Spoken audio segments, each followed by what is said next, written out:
भगवान जगन्नाथ के हाथ और पैरों में पंजे क्यों नहीं होते? जय प्रश्न ना केवल रहस्यमय है बल्कि दिव्यता से भरपूर भी।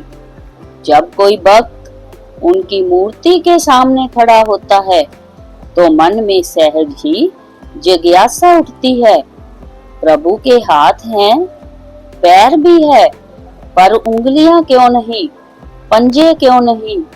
क्या यह कोई अधूरी मूर्ति है?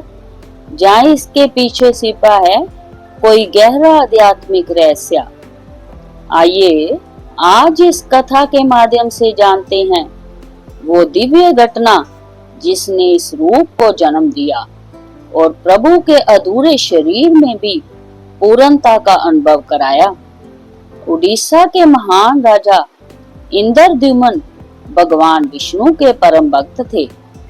एक रात उन्हें स्वप्न आया जिसमें उन्होंने भगवान का एक अद्वितीय और दिव्य रूप देखा।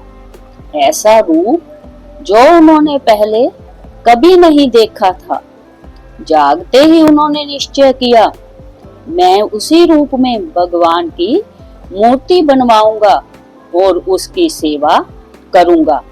राजा की भक्ति देखकर भगवान स्वयं वृद्ध मूर्तिकार के रूप में प्रकट हुए।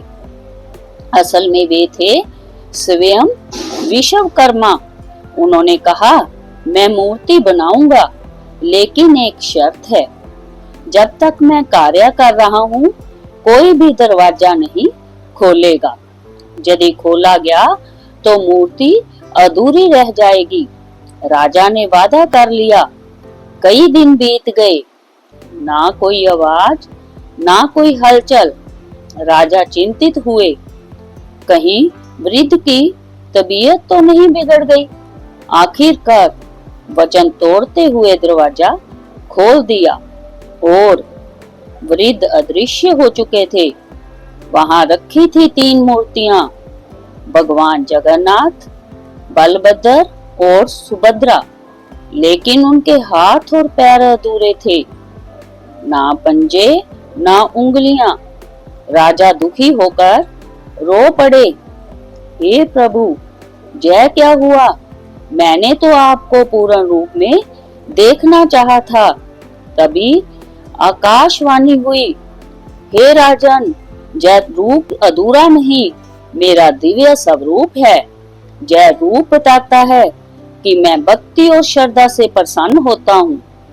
रूप रचना से नहीं, जो मुझे इस स्वरूप में प्रेम पूर्वक भजेगा वह मोक्ष को प्राप्त करेगा। भगवान जगन्नाथ का यह अनोखा रूप हमें सिखाता है कि ईश्वर रूप की पूर्णता में नहीं बल्कि भक्ति की गहराई में छिपे हैं। वे बिना हाथों के भी भक्तों का उद्धार करते हैं, बिना पैरों के भी सब जगह पहुंचते हैं।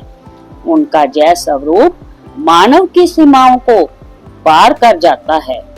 तो अगली बार जब आप भगवान जगन्नाथ के दर्शन करें, उनकी मूर्ति की अधूरी उंगलियों को मत देखिए, उनके पूर्ण प्रेम, पूर्ण करुणा और पूर्ण कृपा को महसूस कीजिए। जय जगन्नाथ। प्रेम और श्रद्धा से ही होती है प्रभु की सच्ची पूजा।